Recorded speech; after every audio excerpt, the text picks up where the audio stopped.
Okay, so to make my traditional Paddington, I've made up this navy blue icing.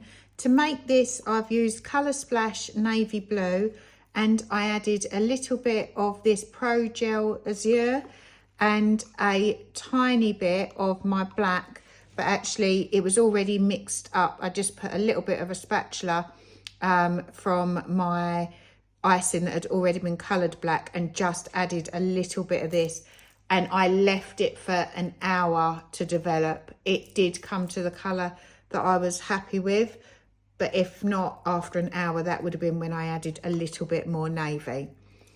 So that's how I made my navy blue. I've got this red, which I use the ProGel Red for. Again, red takes a while to develop.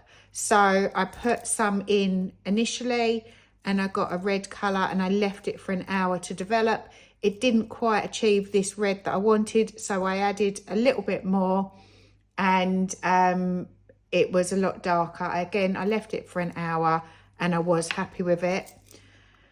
Then I've got my browns. So first of all, I started up by mixing up my light brown, and for these I used the Colour Splash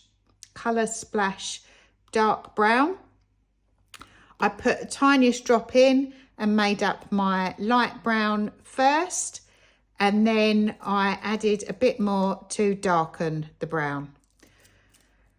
And then I have my black, for which I used my Colour Splash black. And again, I mixed this up. I added my black food colouring and then I left it for an hour to develop. It did darken a lot, but it was still a dark charcoal rather than a black. So I added a little bit more and again, covered it over and left it for an hour. And that's the colours that I used and how I made them up.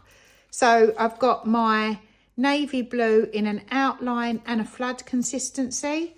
I've got my red in an outline and a flood consistency.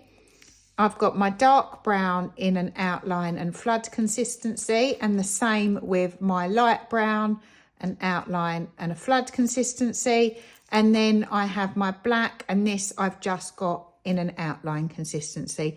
And these are all the colours that I need to make my traditional Paddington Bear royal iced sugar cookie.